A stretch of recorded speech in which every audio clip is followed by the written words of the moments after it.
en el capítulo 13, versículo 53, estamos saliendo de la narrativa de las 7 parábolas que el Señor nos enseñó, y Mateo dice lo siguiente: aconteció que cuando terminó Jesús estas parábolas, se fue de ahí y vino a su tierra. Les enseñaba en la sinagoga de ellos de tal manera que se maravillaban y decían: ¿de dónde tiene esta sabiduría y estos milagros? ¿No es este el hijo del carpintero? ¿No se llama su madre María y sus hermanos Jacobo, José, Simón y Judas? ¿No están todas sus hermanas con nosotros? ¿De dónde, pues, tiene todas estas cosas? Y se escandalizaban de él. Pero Jesús les dijo: no hay profeta sin honra, sino en su propia tierra y en su casa. Y no hizo ahí muchos milagros a causa de la incredulidad de ellos. Y es de aquí de donde obtenemos el título a esta predicación, de esta última sección que acabamos de leer. Vamos a estudiar el poder de la incredulidad. Y creo que todos, o por lo menos sabemos o hemos escuchado del poder de la fe. De hecho, nuestro Señor Jesús dijo que si un hombre tenía fe del tamaño de un grano de mostaza, podría mover montañas, hacer lo imposible. Y aprendemos y vemos en la Escritura cómo David creyó a Dios y mató al gigante Goliat, y cómo Marta creyó en Dios y su hermano se levantó de entre los muertos, y Abraham que creyó a Dios y fue padre de una gran nación. Un hombre cojo creyó al Señor y fue sanado. Un noble creyó y su hijo fue sanado. El leproso creyó y también recibió su sanidad. Aquel centurión creyó y su criado fue sanado. El pueblo en Números 21 creyó y al voltear sus ojos hacia una serpiente de bronce fueron curados de un mal que padecían. Un padre creyó y su hijo fue sanado, y 2 ciegos creyeron y fueron capaces de ver al instante. Daniel, cuando fue puesto en la fosa de los leones, creyó al Señor y los leones no pudieron hacerle daño. Israel creyó a Dios y atravesó el mar rojo. El carcelero en Filipos, al escuchar la palabra, creyó y fue salvo él y toda su casa. Una mujer enferma de muchos años creyó y tocó el manto del borde de Cristo y recibió sanidad. Naamán, el leproso, que vino de muy lejos, una vez que creyó, su lepra desapareció, y un paralítico recogió su cama y se marchó al creer las palabras de nuestro Señor. Jairo creyó al Señor y su hija fue levantada de entre los muertos. Y los hijos de Israel creyeron y los muros de Jericó cayeron. Pedro escuchó al Señor y creyó y dijo: ven, sal de la barca, y caminó sobre el agua. Y Pablo miró a la muerte con alegría, creyendo las promesas del Señor. 3 jóvenes hebreos fueron echados a un horno encendido, calentado 7 veces más de lo normal, y salieron ilesos de ese horno. La gente, cuando cree, pasa de la muerte a la vida. Y ese es el poder de la fe, de creer. Pero existe por el otro lado el poder de la incredulidad. Porque así como creer salva el alma y permite que el poder de Dios actúe en las personas, la incredulidad detiene el obrar, el poder de Dios. Por eso es que el versículo 58 de Mateo 13 dice: y no hizo allí muchos milagros a causa de la incredulidad de ellos. El poder de la incredulidad detuvo a Dios de hacer las cosas entre ellos. Mateo 13, 53, que es a donde estamos, dice que aconteció que cuando terminó Jesús estas parábolas, se fue de ahí. Y como les mencionaba hace un momento, Jesús, si usted recuerda, si ha estado con nosotros estudiando la Escritura, nos dice la Escritura que Jesús está recorriendo una sección de Galilea. Ha estado de aquí para allá visitando los diferentes lugares, y ahora Jesús va una vez más de regreso a donde él creció, a Nazaret. Y Mateo nos empieza a narrar cómo a partir de este tiempo, y como les dije hace un momento, hasta el capítulo 16, abiertamente va a haber 8 acontecimientos de un rechazo hacia nuestro Señor Jesús. Y el primero de ellos lo encontramos aquí en Nazaret. Y hoy obviamente no vamos a ver los 8.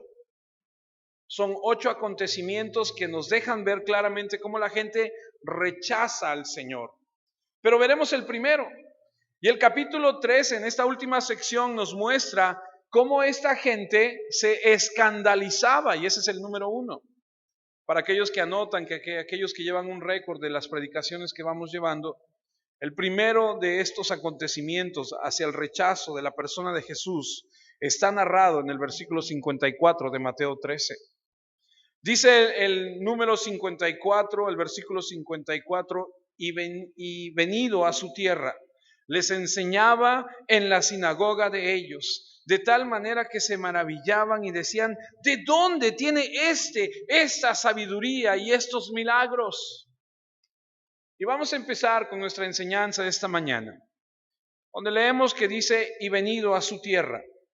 Permítame mostrarles y recordarles a través de un mapa lo que Jesús hacía en esta sección de Galilea, que está marcada aquí por estos puntos. Aquí está el mar de Galilea y aquí en todos estos puntos podemos ver que es una región grande, es una región a donde había muchas personas en esta región. Aquí a donde vemos que dice Capernaum y este punto que está pegado a lo que es el mar de Galilea, es a donde nosotros hemos leído que Jesús iba y regresaba y descansaba ahí. Es a donde los historiadores nos han dicho que era muy probable que viviera Pedro, a donde él desarrollaba su vida normal, común, aquí en este punto de Galilea, perdónenme, sí, de Galilea, en Capernaum. Y Jesús está yendo y viniendo a los diferentes lugares. De repente leemos que Jesús se sube a la embarcación y pasa al otro lado, y es ahí en esta región. Ahora Jesús, dijimos al inicio del estudio del libro de Mateo, que no empieza su ministerio en Jerusalén. Él no va a la ciudad de Jerusalén. Él termina su ministerio en Jerusalén. Todavía está en esta región enseñando, y dice aquí la escritura que acabamos de leer, que Jesús parte de donde nosotros sabemos que ha estado aquí en Corazín y en Capernaum, parte de Capernaum hacia Nazaret. Va a caminar de este punto de aquí hacia Nazaret para después más adelante llevar el camino hacia lo que va a ser Jerusalén, que es hacia aquí abajo. Aquí está Samaria, tendrá que pasar por Samaria y es un lugar a donde los judíos evitaban pasar porque no tenían relación con los samaritanos. Entonces, para que usted tenga una idea, Jesús está aquí en este punto de Capernaum y va a viajar a Nazaret. Dicen los que saben, los historiadores, aquellos que han estudiado más, que es una caminata que se puede realizar en un día. Es decir, te llevará algunas horas, pero puedes llegar de un lugar a otro en un solo día. Entonces, no estaba muy lejos. Ahora, cuando Jesús regresa a Nazaret, que sale de Capernaum, recuerdan ustedes que Jesús, antes de irse, le ha dicho a Capernaum, dice, más tolerable va a ser el castigo para Sodoma y para Gomorra que para ustedes. Y les da una profecía. Actualmente la ciudad de Capernaum no existe, son ruinas. Dicen que es un lugar hermoso que está pegado a este mar de Galilea, un lugar muy bonito, pero está todo en ruinas, no hay nadie. Van los turistas y les dicen, aquí fue donde existió la ciudad de Capernaum. Pero el juicio que Jesús emitió no nada más será en este tiempo, sino también cuando el juicio de Dios se lleve a cabo. Y nunca más regresa a Capernaum. No leemos en las Escrituras que Jesús regrese. Ha partido ya de este punto hacia Nazaret para después emprender el viaje hacia Jerusalén. Y entonces estamos en el punto donde Jesús va a regresar. Pero recuerde que Jesús, cuando inicia su ministerio, ha salido de Nazaret. Es decir, Jesús cuando empieza a buscar a aquellos que van a ser parte de su equipo, Él va a buscarlos, tiene un encuentro con Juan el Bautista, se bautiza incluso, ¿recuerdan? Algunos de los que ya tenemos algún tiempo estudiando Mateo, Jesús se bautiza y Juan el Bautista les dice a sus seguidores, este es el Cordero de Dios que quita el pecado del mundo, a Él seguid y van con él, y entonces él regresa a las bodas, ¿se acuerdan? Aquí está Canaán, ¿se acuerdan? ¿Lo ha leído? Las bodas de Canaán, donde convierte el agua en vino, ¿sí? Eso quiere decir que Jesús, cuando dice la escritura aquí en Mateo 13 que regresa a su casa, es que Jesús ya ha estado ahí en una ocasión y ha predicado en la sinagoga, y en aquella ocasión quisieron, ¿cómo se dice?, despeñarle o tirarlo al barranco. Y en esta ocasión Jesús va a regresar, pero antes de seguir con la lectura de que Jesús va a regresar, recordemos lo que pasó en la primera ocasión que Jesús predica ahí en Nazaret. Acompáñame a Lucas, capítulo 4, versículo 14. El libro de Lucas es un libro que, como lo hemos mencionado, es paralelo a lo que leemos en Mateo. Lucas tiene una perspectiva, Mateo tiene otra. Unos narran unos acontecimientos que ellos vieron, percibieron, y el otro narra otros del mismo acontecimiento. Y Lucas 4, versículo 14, versículos 15, 14 y 15 y unos más adelante nos narran cuando Jesús regresa a Nazaret, pero viene del viaje de ir a visitar, de recorrer, de ir a bautizarse con Juan el Bautista.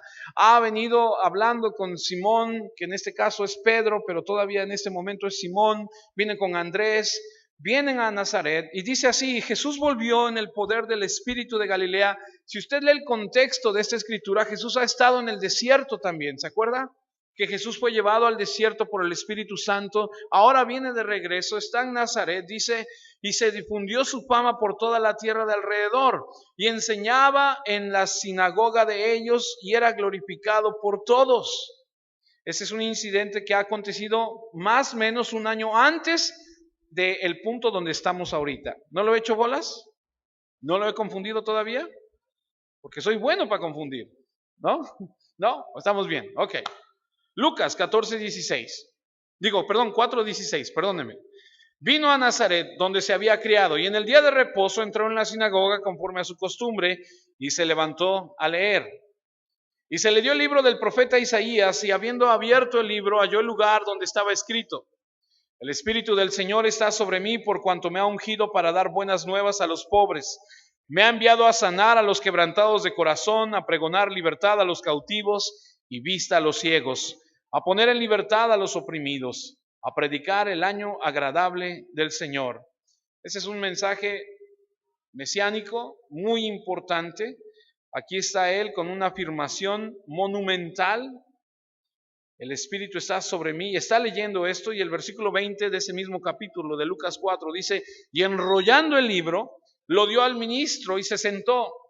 Y los ojos de todos en la sinagoga estaban fijos en él. Ahora quiero llamar su atención que dice la escritura que cuando leían se ponían de pie, pero cuando enseñaban se sentaban. Porque era una tradición. Tú tienes que ponerte de pie para leer la escritura que es superior a ti. Y cuando tú enseñes, tú te tienes que sentar. Y Jesús se sienta y enseña. Y dice que todos los ojos estaban fijos en él. Y comenzó a decirles: hoy se ha cumplido esta escritura delante de vosotros. Estaba diciendo: yo soy el cumplimiento de esta profecía. Versículo 22. Todos daban buen testimonio de él y estaban maravillados de las palabras de gracia que salían de su boca, y decían: ¿no es este el hijo de José? Y empezaban como a preguntarse: ¿cómo es que sabe tanto? ¿No es este el hijo del carpintero? Oye tú, ¿no es tu vecino? ¿Qué no es este el que fue a la escuela con nosotros? Versículo 23. Y él les dijo: sin duda me diréis este refrán: médico, cúrate a ti mismo. De tantas cosas que hemos oído que se han hecho en Capernaum, haz también aquí en tu tierra. Y añadió: de cierto os digo que ningún profeta es acepto en su propia tierra, y en verdad os digo que muchas viudas había en Israel en los días de Elías, cuando el cielo fue cerrado por 3 años y 6 meses, y hubo una gran hambre en toda la tierra. Pero a ninguna de ellas fue enviado Elías, sino a una mujer viuda en Sarepta de Sidón. Ahora, escuche con atención lo que les está diciendo. Lo que les estaba diciendo es que Dios no va a hacer nada especial con ustedes, y está dejando ver que estas personas le van a rechazar por la dureza de su corazón al decirles, en el tiempo de Elías, cuando el cielo se cerró, a ninguna viuda, y había muchas, envió Dios ayuda, solo a una que estaba en un lugar que no era Jerusalén, que no era Israel. Luego el versículo 27 y dice, y muchos leprosos había en Israel en tiempo del profeta Eliseo, pero ninguno de ellos fue limpiado sino Naamán el sirio. Y otra vez dice, de los profetas más grandes, Elías y Eliseo, a uno lo envió con la viuda y a otro lo envió a limpiar a un leproso que no era israelita, que no era judío. Y lo que está diciendo Jesús es, con ustedes no va a empezar a hacer la obra, no es para ustedes por la dureza de su corazón. Y eso es lo que vamos a ver esta mañana. Otro gentil, Naamán, que algunos historiadores dicen que era un tirano terrible y aún lo comparan en su tiempo como el Hitler de su tiempo. Era terrible, pero Dios limpió su lepra. Y Jesús les está diciendo, yo he venido a libertad, a sanar. Esta escritura se cumple en mí, pero no va a ser con ustedes en este tiempo. Y Lucas 4, seguimos ahí mismo, versículo 28. Al oír estas cosas, todos en la sinagoga se llenaron de ira. Reclamar, imagínate, reclamar ser el Mesías. Decir que has venido como Elías y como Eliseo, pero no a tu propia gente, sino hacer caso de ellos, pasarlos por alto. ¡Qué indiferencia! Fue insoportable para ellos. Lo echaron de la ciudad, lo habrían arrojado por el precipicio, como les dije hace un momento, pero dice la escritura que pasó en medio de ellos y se fue. Pasa un año más o menos y ahora regresa en Mateo 13. Va a venir por segunda ocasión, ¿ok? Ahora es a donde cae la escritura que vamos a leer ahorita en este momento. Mateo 13, 54.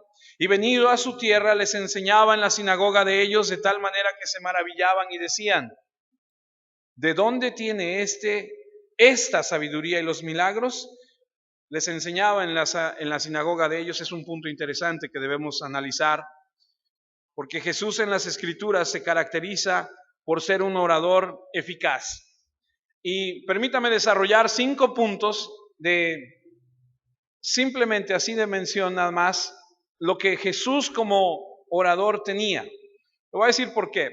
Estaba estudiando y la historia dice que en la sinagoga, cuando alguien leía la escritura, se paraba, como le dije hace un momento, leía la escritura y se la susurraba a una persona que interpretaba, y esa persona interpretaba al arameo, y entonces esta persona desarrollaba el tema. Y esta persona que desarrollaba el tema tenía que ser elocuente, carismático, tenía que ser una persona que la gente aceptara su mensaje, y era como pasar un mensaje de una persona a otra. Y Jesús llega y Él enseña, Él no necesita a nadie más. Y algo que podemos aprender de Jesús es que Él tenía autoridad. Vamos a Mateo 7. Mateo 7, versículo 28 y 29. Aprendamos cómo dice la escritura que era Jesús en su hablar. Mateo 7, 28 y 29. Y cuando terminó Jesús esas palabras, la gente se admiraba de su doctrina, porque les enseñaba como quien tiene autoridad y no como los escribas.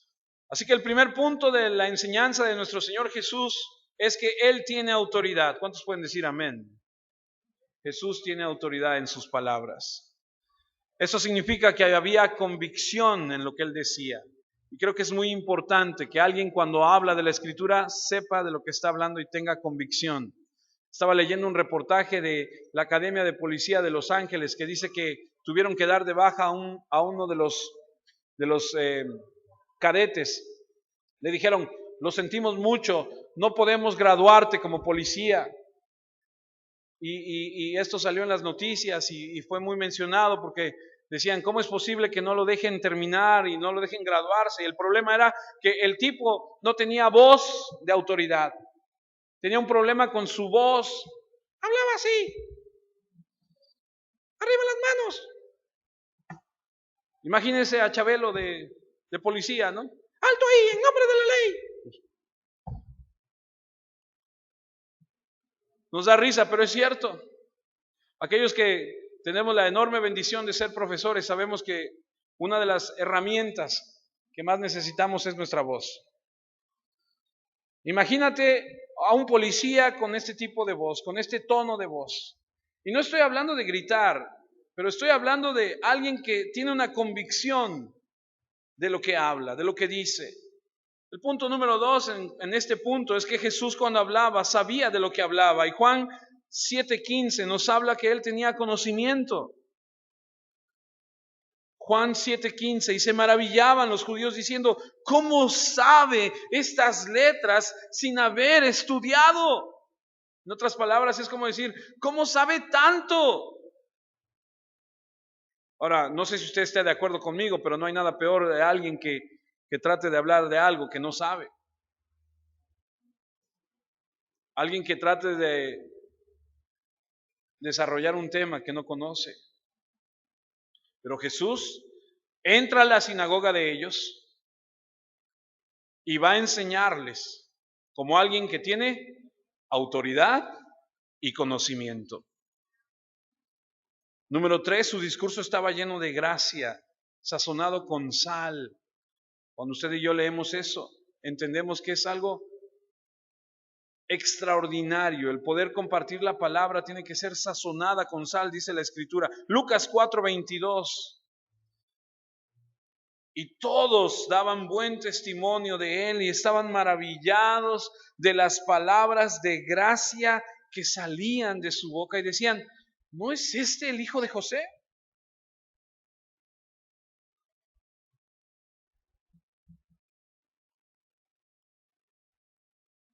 Había en su discurso una gracia, una dulzura, un amor, una sensibilidad para presentar las verdades de nuestro Señor.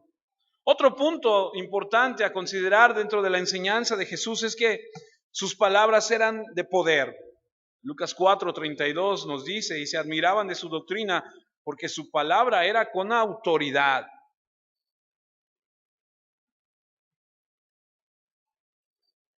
Él hablaba con tal impacto devastador que penetraba la mente y el corazón de la gente. No había así como que lagunas en su discurso. No había manera de salirse o de zafarse de esto. Tenía tal autoridad, tenía tal conocimiento, lo hacía con tal gracia, era único. Y por supuesto, el siguiente y último de estos puntos es aquí en Juan 7:46, y es que su discurso era precisamente eso, era único. Los alguaciles, los que lo detuvieron, respondieron, jamás hombre alguno ha hablado como este hombre. Una autoridad, un conocimiento, un poder, una gracia para hablar lo que él decía. No sé si alguna vez te has puesto a pensar, tú te puedes imaginar lo que debió haber sido estar sentado en esa sinagoga y escuchar del mismísimo Jesús la enseñanza de la palabra.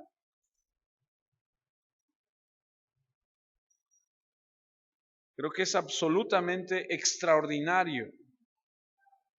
Su discurso era único. Él no se levantó y dijo lo que los demás dijeron. Nunca dijo lo que la gente quería escuchar. Siempre habló la verdad. Buscó siempre honrar y exaltar al Padre por sobre todas las cosas. Dijo lo que nadie más había dicho. No dijo lo que era obvio.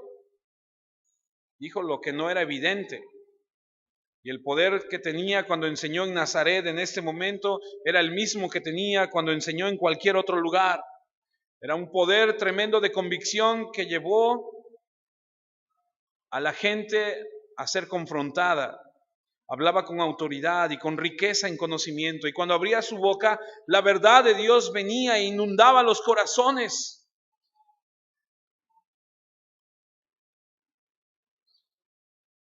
¿Y cuál fue la respuesta de esta gente? Hacia uno que tiene autoridad, que está bien informado, que es amable, que habla con poder y de manera única, se sorprendieron, estaban impresionados, estaban atónitos, sorprendidos. ¿Y sabes qué pasó? Nada. Dijeron, ¡wow! ¿Y qué pasó? Nada. Dice Mateo 13:58. Y no hizo allí muchos milagros a causa de la incredulidad de ellos. Eso de, wow, uy, qué bonito habla. Qué bonito estuvo hoy. Uy, qué elocuencia. Qué manera de desarrollar el tema. Wow, cuánto sabe. Nunca había escuchado a alguien así. Wow, dice la gente. Ajá, ¿y qué pasa? Nada. Absolutamente nada. ¿Se acuerdan de aquel que le platiqué que fue a la cárcel a predicar? Y que se le acerca a uno al final y le dice, wow, qué predicación tan hermosa, mi hermano, has dado hoy. Gracias. Y el otro le dice, ¿tú qué haces aquí? Bueno, es que yo era cristiano y me metieron a la cárcel. Y le dice el otro, no andes diciendo que eres cristiano si no cumples lo que dice la Escritura. Mejor quédate callado. Porque ¿de qué sirve que nosotros digamos que somos cristianos si no actuamos lo que dice la palabra? Porque ¿de qué sirve decir, wow, qué bonito está, qué bonito fue hoy si no lo llevas a cabo?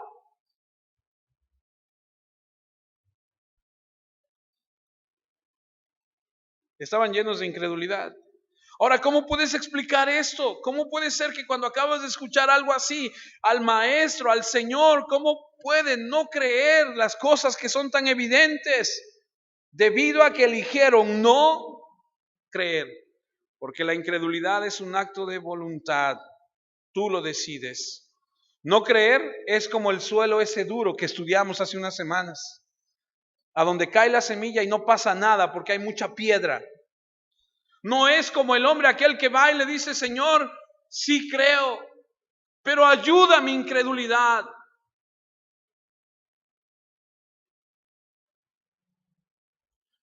El verso 54 dice que venido a su tierra, estoy en Mateo 13,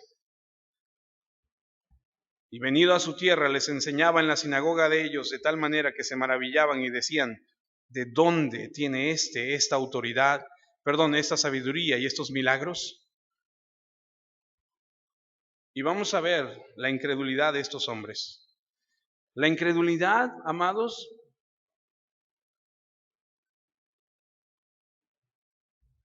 disipa lo obvio.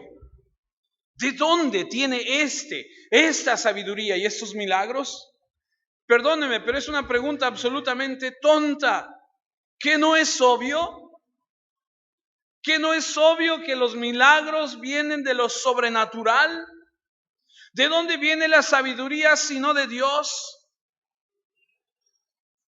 Pero es la naturaleza de la incredulidad tomar la decisión de rechazar y luego difuminar lo que es obvio. Habían visto milagros y sanidades y escuchado sus palabras y ahora están diciendo, ¿de dónde saca esto? ¿De dónde viene su poder? Negando lo obvio. Nicodemo, ¿se acuerda usted allá en Juan? Va de noche a ver a Jesús y le dice esto, sabemos que vienes de parte de Dios, porque ninguno puede hacer las cosas que haces si no está Dios con él. Era evidente, había milagros por todos lados. Y estas personas habían visto algunos de ellos, porque Mateo 13:58 dice, no hizo muchos milagros. Eso quiere decir que hizo algunos. No hubo muchos, pero de que hubo algunos.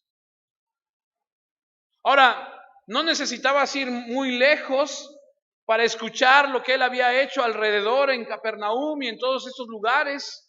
Digo, chismosos ha habido siempre y los habrá siempre, ¿cierto?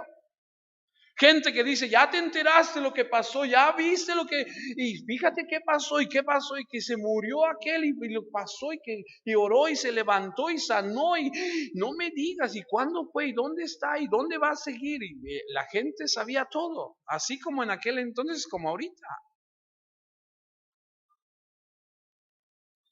Imagínate que los cojos caminaban, los ciegos veían, los sordos oían. No había duda. A donde él se paraba, algo sucedía.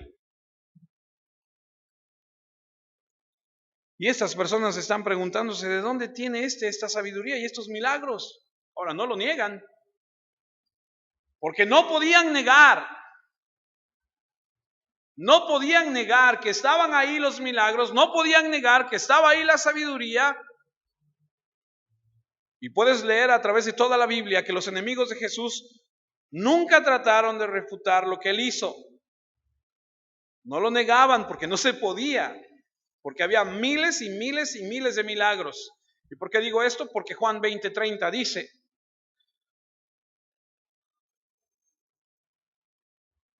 hizo además Jesús muchas, ¿cuántas? Muchas otras señales en presencia de sus discípulos, las cuales no están escritas en este libro. Hizo muchas que no están escritas en este libro. ¿Las sabremos todas? No lo sé. Pero de que hay cosas que no sabemos que él hizo, ahí están. Ahora, dele la vuelta a la página y vaya al 21, ahí en Juan 21. Ahora lea el 25, Juan 21, 25. Y escuche lo que dice.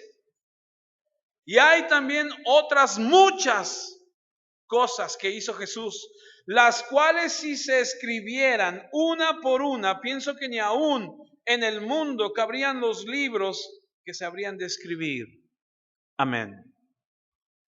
Jesús hizo muchos milagros. Tú y yo somos un milagro del Señor. Porque cuando andábamos perdidos en nuestros pecados, Él tuvo misericordia de nosotros y extendió su mano y nos tiene aquí en este lugar escuchando su palabra. Juan capítulo 10, regrésese unos capítulos.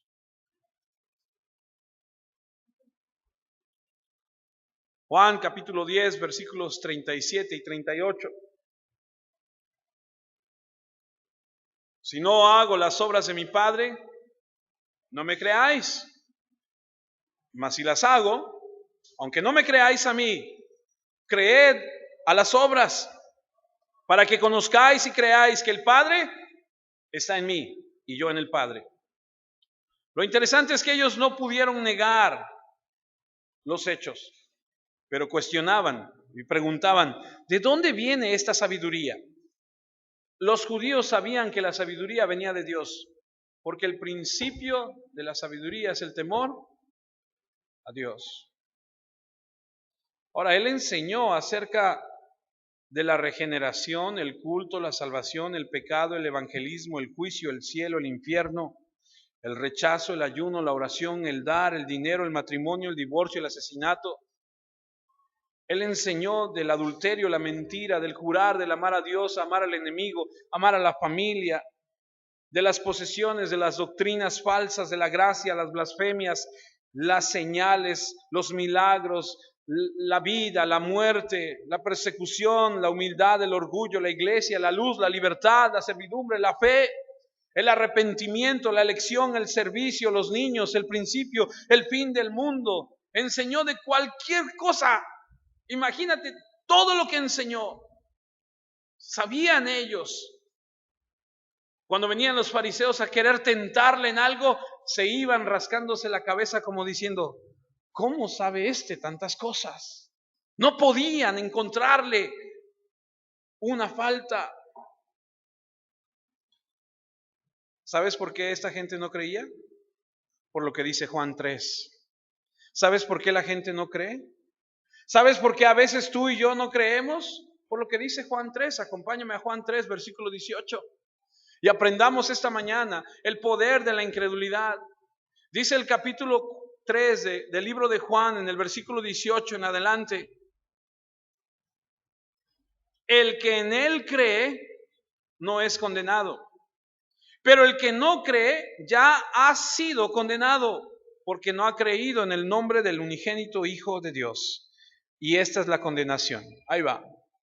Que la luz vino al mundo y los hombres amaron más las tinieblas que la luz, porque sus obras eran malas. Porque todo aquel que hace lo malo aborrece la luz y no viene a la luz para que sus obras sean reprendidas. Mas el que practica la verdad viene a la luz para que sea manifiesto que sus obras son hechas en Dios. Y aquí está lo crítico realmente. Aquí está alguien que no ha creído, y esta es la razón por la que se condena. Que la luz vino al mundo. ¿Y sabes por qué no creen? No es por la falta de evidencias, es por el amor al mal. El problema en Nazaret era que amaban su pecado y no querían nada que ver con Cristo. ¿Se acuerdan cuando en una ocasión le dijeron a Jesús, muéstranos, danos una señal? ¿Se acuerdan? ¿Y Jesús qué les dijo? No daré señal a esta generación malvada y perversa. ¿Por qué? Porque no necesitas una señal más de Jesús. Tú y yo no necesitamos un milagro más para creer. Lo que necesitamos es arrepentirnos de nuestro pecado, ir a Él y decirle, perdóname por la vida mal que he llevado, perdóname por hacer las cosas a mi manera. Yo no necesito que tú me demuestres que tú eres Dios aquí, ayer, hoy y por siempre y por los siglos. Necesito arrepentirme, necesito ir a la luz de tu palabra y en la luz de tu palabra decir, Señor, gracias por tu amor y por tu bondad, perdóname por todo lo que he hecho. La historia nos relata acerca de la gente que no creyó todo lo que pasó, y podemos empezar desde Eva. Al no creer, el mundo se condenó, y el mismo mundo, cuando no le creyó a Noé que predicaba, fue inundado el mundo y todo el mundo pereció. Israel se negó a creer a Dios y tuvo que vagar 40 años en el desierto. El faraón no creyó, y ¿qué pasó? Perdió sus esclavos, a su unigénito, y todo su ejército se ahogó en el mar. Cuando Aarón decidió no creer y hizo lo que el pueblo le pidió, el pueblo fue tras de la idolatría y perdieron 3,000 hombres. Moisés, por no obedecer y por no creer lo que Dios le había dicho, golpeó la roca y no entró a la tierra prometida. Nabucodonosor, cuando decidió sentirse mayor que Dios, ¿cuántos años pasó? 7, como un animal en el campo. El joven rico que se negó a creer las palabras de Jesús fue condenado al infierno, a una eternidad sin él. Los fariseos que se negaron a creer en Jesús murieron en sus pecados. Y todos aquellos que seguían a Jesús, cuando Jesús les dice, tienen que comer mi carne y beber mi sangre, dejaron de seguirle. ¿Y cuántos de todos esos dejaron de seguirle? Muchísimos. Se fueron a una eternidad sin él. El mayor ejemplo de la incredulidad, Judas, que vivió, durmió, comió con él 3 años y no creyó. Y pasó a la eternidad a tomar su lugar y fue condenado. La incredulidad tiene un poder impresionante. Otro punto de la incredulidad es que le encanta acumular lo irrelevante. Las cosas que no tienen mucha importancia. ¿Alguna vez has invitado a alguien a la iglesia y después de la iglesia te ha dicho, ay, es que, no sé, pues sí está bien, pero ay, hacía mucho calor, como que le hace falta ventilación al lugar? O, ay, es que se tarda mucho, o sea, está bien, pero, ay, 100 diapositivas, ay, es mucho, ¿no? Ay, como que 20 minutos está bien, ¿no? Cosas irrelevantes.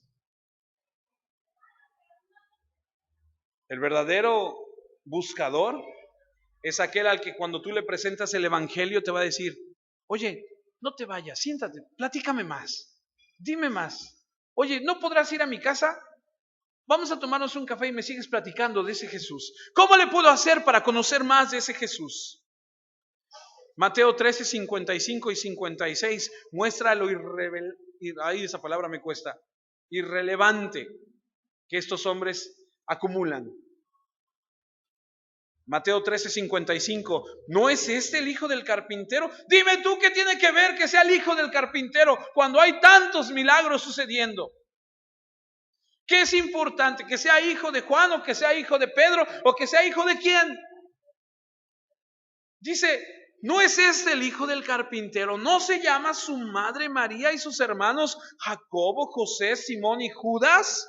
¿No están todas sus hermanas con nosotros? ¿De dónde pues tiene todas estas cosas?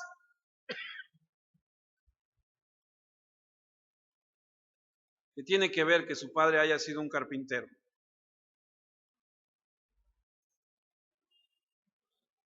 Como aquel que me pregunta y me dice, a ver, si es verdad que sabes mucho de la Biblia, ¿Adán tuvo ombligo, sí o no? Dime tú, ¿qué tiene? Si estamos hablando del Rey de Reyes, Señor de Señores, aquel que merece la gloria y la honra y a quien debemos obedecer y debemos amar y honrar todos los días de nuestra vida, ¿qué de relevante podría tener si Adán tuvo ombligo o no tuvo ombligo?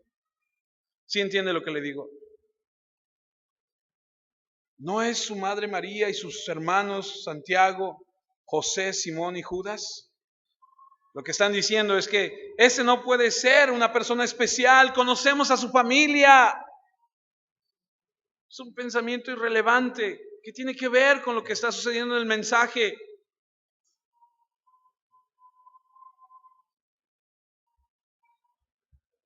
¿Cómo puedes usar eso para explicar el hecho de que resucitó a los muertos? Ese no es el problema. El problema es su incredulidad. Y es el típico punto de la incredulidad, encontrar algo que no tiene mucha importancia para convertirlo en un problema, para desviar. Mateo 13:56 dice, ¿no están todas sus hermanas con nosotros? Por cierto, los teólogos Josefo y el otro, hay dos historiadores, Eusebio, nos dicen que, aunque no aparecen aquí en los escritos históricos de Josefo y Eusebio, aparecen los nombres posibles de las hermanas de Jesús que pudieron haber sido Salomé o Miriam o Susana o Ruth, uno de esas variantes. ¿No están aquí todas sus hermanas? ¿Dónde pues tiene todas estas cosas? Nosotros lo conocemos, es de aquí del pueblo.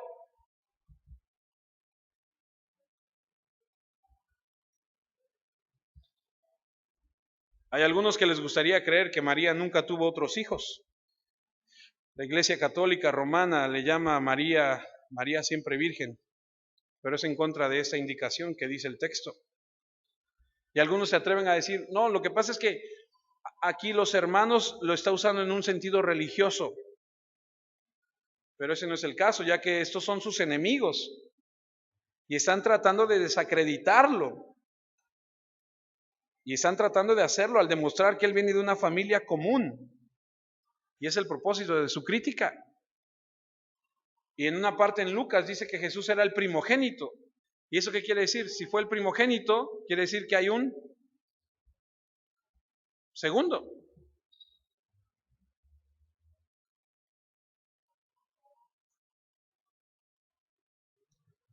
No vaya ahí, yo se lo leo. Mateo 12, 46 y 47, lo vimos hace unas semanas atrás. Dice, mientras él aún hablaba a la gente, he aquí su madre y sus hermanos estaban afuera y le querían hablar. Y le dijo uno, he aquí tu madre y tus hermanos están afuera y te quieren hablar. ¿Y se acuerdan qué contestó? Todo aquel que hace la voluntad de mi padre, de mi madre, que hace la voluntad de mi padre, ese es mi madre y esos son mis hermanos.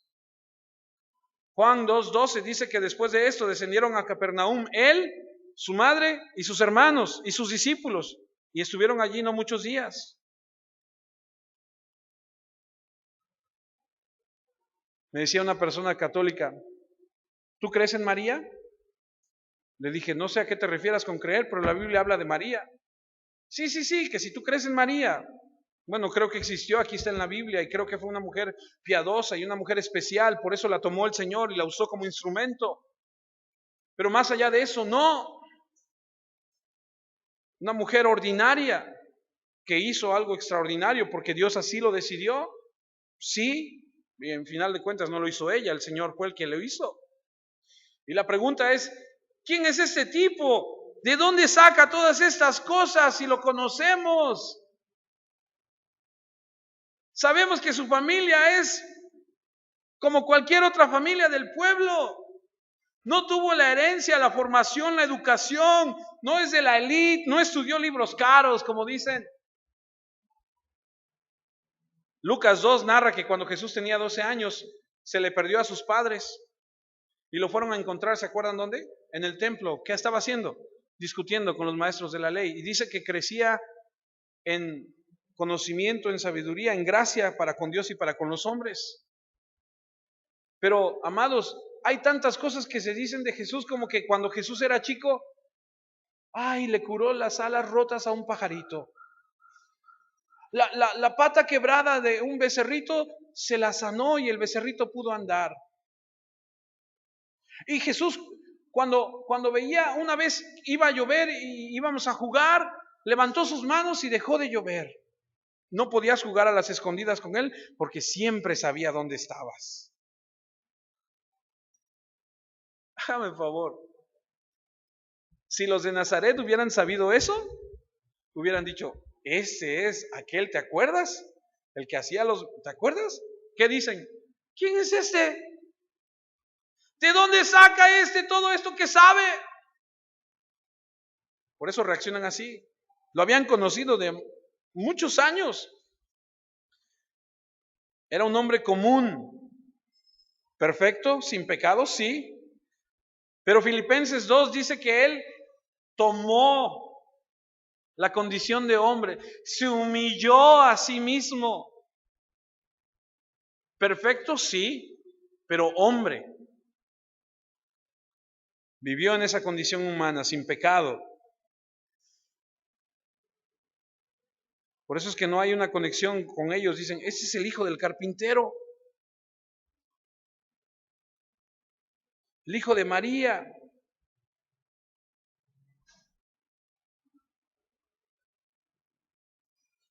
Otra cosa que hace la incredulidad es cegar la verdad, y el versículo 57 de Mateo 13 dice que se escandalizaban de él.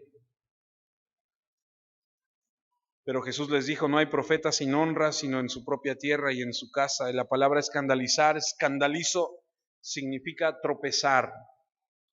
No podían con la situación. No puede ser él. Se ofendieron. Sus antecedentes.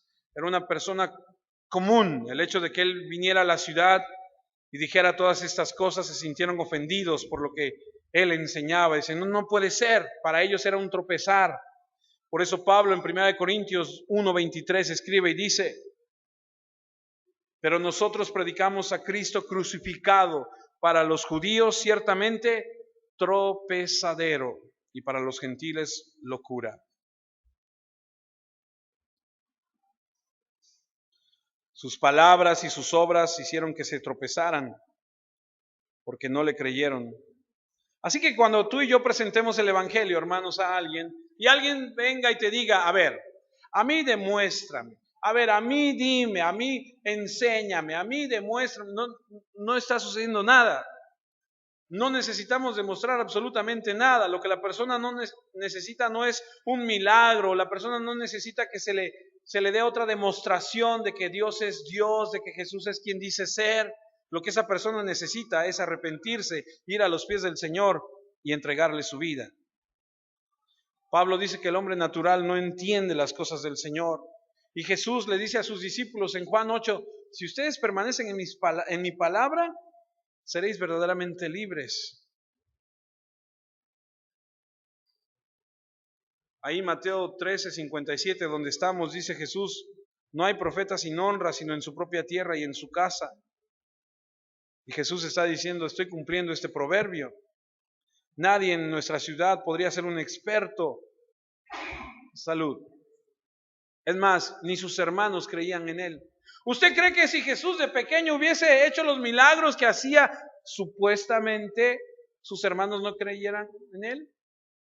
Dice Juan 7:5, pero ni aun sus hermanos creían en él. Ahora, no sé si te has puesto a pensar, pero imagínate tener a Jesús por hermano. O sea, el tipo nunca hizo nada malo. O sea, era perfecto. ¿Y tú qué crees que tu mamá quiere más a tu hermana o a tu hermano que a ti porque dices, ay, sí, el perfecto? Imagínate ellos con Jesús. Imagínate a Santiago, a Simón, a todos los hermanos de Jesús. Pues Jesús nunca cometió ningún pecado, Jesús siempre obedeció, Jesús siempre fue perfecto. Debió haber sido algo difícil estar con Jesús en esa etapa, porque lo único que demostraba era tu imperfección, ¿cierto?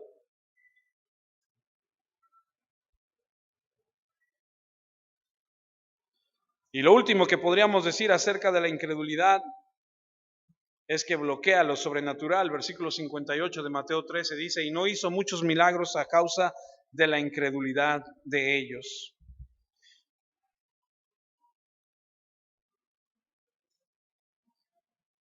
Jesús hizo muchos milagros a pesar de que no hubiera fe. Por ejemplo, resucitó a muertos. ¿Y el muerto tiene fe? No, ¿por qué? Porque está muerto. Expulsó demonios de endemoniados. ¿El endemoniado tenía fe? No, porque estaba lleno de demonios. En otras palabras, Jesús soberanamente, Él actuaba en las personas no necesariamente por la fe. En términos de sanidad, Él sanaba, hubiera fe o no. El criado del centurión no nos dice nada acerca de su fe. Los 10 leprosos. Jesús sana a los leprosos y les dice, vayan y preséntense al sacerdote para que los vuelvan a restaurar en la sociedad. Y cuando ellos van camino hacia el sacerdote, sanan y regresa uno. Y Jesús les dice, ¿y los otros 9? Pero nada más viene uno. Y entonces Jesús le dice a ese que regrese, tu fe te ha salvado. Recibió sanidad y salvación.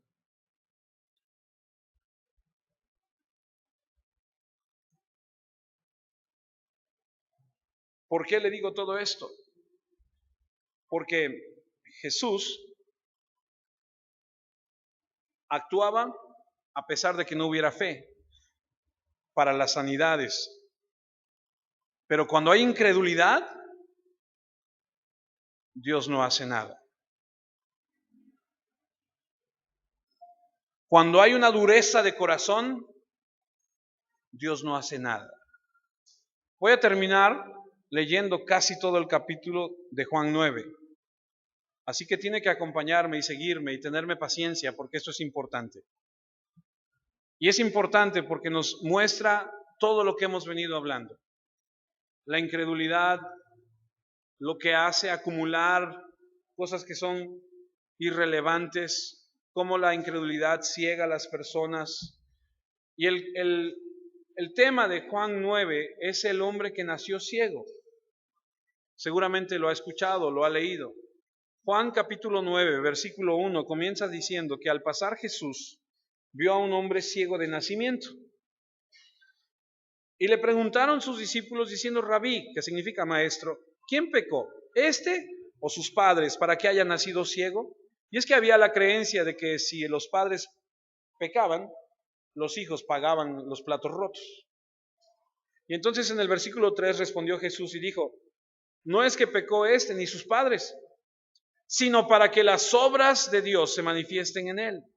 Me es necesario hacer las obras del que me envió, entre tanto que el día dura. La noche viene cuando nadie puede trabajar. Entre tanto que estoy en el mundo, luz soy del mundo. Dicho esto, me encanta porque Jesús hace las cosas fuera de. Escupió en la tierra e hizo lodo con la saliva y untó con el lodo los ojos del ciego. Versículo 7, y le dijo, ve a lavarte en el estanque de Siloé, que traducido es enviado. Fue entonces y se lavó y regresó viendo. Yo no sé tú, pero yo me identifico con este ciego, porque nací ciego y un día Jesús de Nazaret se cruzó en mi vida, tuvo misericordia de mí y me permitió ver lo que antes no veía. Versículo 8. Entonces los vecinos y los que y los que antes le habían visto que era ciego decían, ¿no es este el que se sentaba y mendigaba? Unos decían, él es, y otros, a él se parece.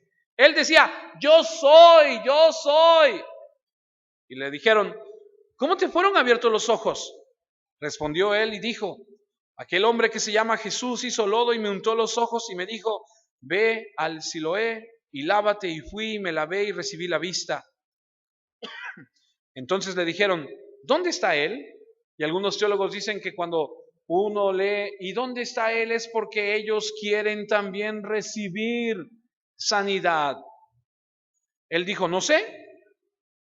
Llevaron ante los fariseos al que había sido ciego. El versículo 14, empiezan los problemas. Y era día de reposo, cuando Jesús había hecho el lodo y le había abierto los ojos. Volvieron pues a preguntarle también los fariseos cómo había recibido la vista, y él les dijo, me puso lodo sobre los ojos y me lavé y veo. Entonces algunos de los fariseos decían, ese hombre no procede de Dios porque no guarda el día de reposo. Otros decían, ¿cómo puede un hombre pecador hacer estas señales? Y había, dice, disensión entre ellos. Este hombre no es de Dios. Una conclusión brillante, ¿cierto? No puede ser de Dios porque hizo un milagro el sábado. ¡Wow!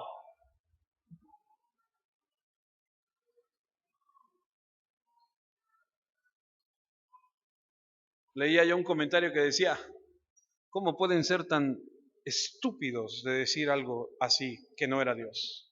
¿Cómo pueden ser tan faltos de conocimiento? Pero es que están cegados. El versículo 16 dice, porque no guarda el día de reposo. Dígame usted si eso no es algo irrelevante. Eso no responde a la pregunta de cómo puedes ver. Es que no se puede decir, Él no es Dios porque no sigue las tradiciones del día de reposo. En primer lugar, esa tradición, como ya la hemos estudiado, era ridícula. Y en segundo lugar, ese no es el problema. Otros decían, ¿cómo puede un hombre pecador hacer estas señales? Y creo que eran los racionales del grupo. Y empieza una división entre ellos. Versículo 17, permítame continuar. Entonces volvieron a decirle al ciego, ¿qué dices tú del que te abrió los ojos? Y él le dijo, pues que es profeta. Pero los judíos no creían que él había sido ciego y que había recibido la vista hasta que llamaron a los padres del que había recibido la vista y les preguntaron, diciendo, ¿es este vuestro hijo el que vosotros decís que nació ciego? ¿Cómo pues ve ahora? Sus padres respondieron y le dijeron, sabemos que este es nuestro hijo y que nació ciego. Pero cómo ve ahora no lo sabemos, o quién le haya abierto los ojos, nosotros tampoco lo sabemos. ¿Edad tiene? Preguntadle a él hablará por sí mismo. O sea, ya está grandecito, pregúntale a él, ¿no? La razón por la que dijeron eso fue el 22. Esto dijeron sus padres porque tenían miedo de los judíos, porque por cuanto los judíos ya habían acordado que si alguno confesase que Jesús era el Mesías, fuera expulsado de la sinagoga. Ahora permítame hacer una pausa. Imagínate que tú vives en esos tiempos y que tú tienes un negocio y que tú dices Jesús es el Mesías. Te expulsan de la sinagoga y ¿sabes qué hacen? No te compran. No puedes vender absolutamente nada. Te rechazan.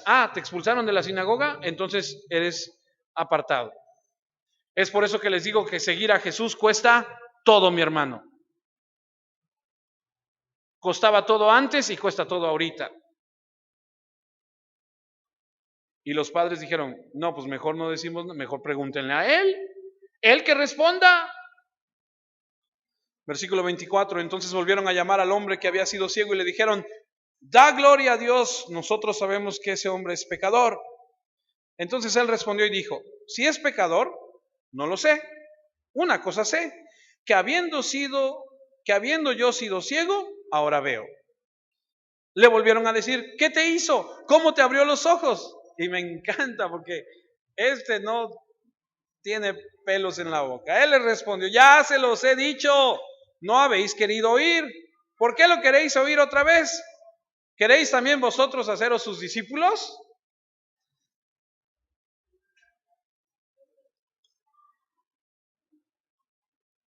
Y le injuriaron y dijeron, tú eres su discípulo, pero nosotros discípulos de Moisés somos. Nosotros sabemos que Dios ha hablado a Moisés, pero respecto a no sabemos de dónde sea. Y agárrense porque ahí les va. Versículo 30, respondiendo el hombre y les dijo, pues esto es lo maravilloso, que vosotros no sepáis de dónde sea, y a mí me abrió los ojos. Y sabemos, y ya está predicando. Ya está predicando. Y les está enseñando a los maestros de la ley. Y sabemos que Dios no oye a los pecadores, pero si alguno es temeroso de Dios y hace su voluntad, a ese oye. Porque desde el principio no se ha oído decir que alguno abriese los ojos a uno que nació ciego. Si no viniera de Dios, nada podría hacer. Y respondieron y le dijeron, tú naciste del todo en pecado y nos enseñas a nosotros, y lo expulsaron.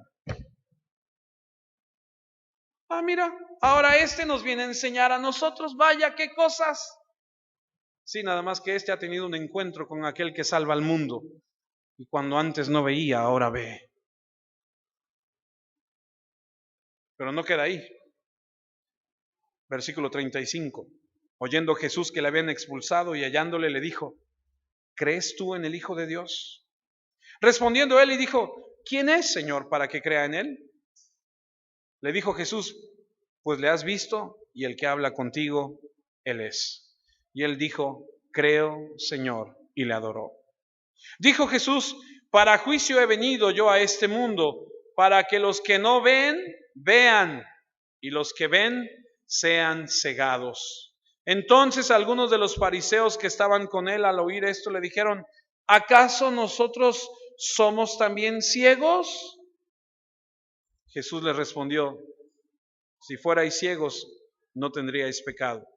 Mas ahora porque decís, vemos, vuestro pecado permanece. Este hombre va a pasar la eternidad con Jesús, pero los demás, debido a su incredulidad, bloquearon lo sobrenatural y permanecerán alejados de Jesús. Tú podrás decir lo que tú quieras. Qué maravilloso, wow, qué bonito, qué extraordinario, pero mientras tú y yo no cumplamos lo que dice la palabra, van a ser puras palabras, puras palabras, puras palabras. Hay tanta gente que dice que es cuando no lo es. Asegúrate, mi hermano, que tú hagas lo que dice la palabra, a que hagas y cumplas lo que dice la Escritura. Termino con Hebreos 3:12 que dice, mirad, hermanos, que no haya en ninguno de vosotros corazón malo, léalo conmigo, para apartarse del Dios vivo. Cuando la Biblia dice algo, créelo y cúmplelo. Si la Biblia dice perdona, perdona. Si la Biblia dice da, da. Obedezcamos lo que dice la Escritura. Si la Biblia dice sométete, sométete. Si la Biblia dice honra, honra.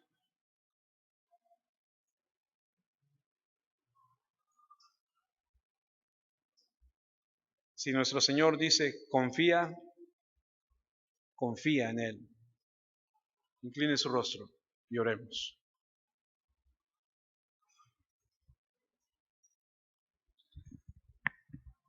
Es un deleite estar en tu palabra, Señor.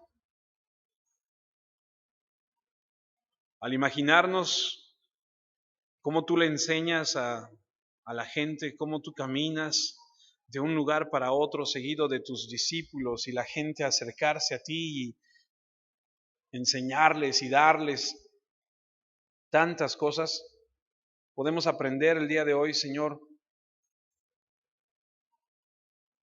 tu carácter, tu voluntad. Podemos ver, Señor, la obra que viniste a hacer a esta tierra. Gracias por tu palabra, gracias por tu enseñanza. Oro junto con mis hermanos, con toda humildad, con todo nuestro corazón, para que nos permitas ser personas obedientes a tu palabra, para que nos permitas vivir, Señor, lo que tú quieres, lo que tú mandas en tu palabra. Oro porque de nuestro corazón sea quitada toda dureza, toda incredulidad, para que haya un quebrantamiento en nuestra vida, Señor, para que dejemos de hacer las cosas que te desagradan, para que caminemos en tu preciosa voluntad. Ayúdanos, ayúdanos a vivir, a exaltarte, a vivir de manera que te agrade. Perdónanos si hemos, Señor, hecho las cosas a nuestra manera. Perdónanos cuando no hemos creído. Perdónanos, Señor, cuando hemos estado o hemos sido indiferentes, cuando hemos sido, Señor, necios. Sigue trabajando la tierra de nuestro corazón. Deposita tu palabra en nuestra vida para que lleve fruto, que exalte tu bendito y santo nombre. Te pido por cada uno de mis hermanos que está en ese lugar, porque traigas, Señor, crecimiento, porque traigas, Señor, convicción, porque traigas, Señor amado, a sus vidas lo que se necesite para que ellos crezcan y vivan confiando en ti, Señor. Gracias porque en medio de toda situación tú eres Dios. Gracias por la vida de cada uno de nosotros. A ti sea la gloria, la honra, el reconocimiento desde ahora y para siempre. En Cristo, tu Hijo amado. En Cristo Jesús, Señor. Amén, Padre.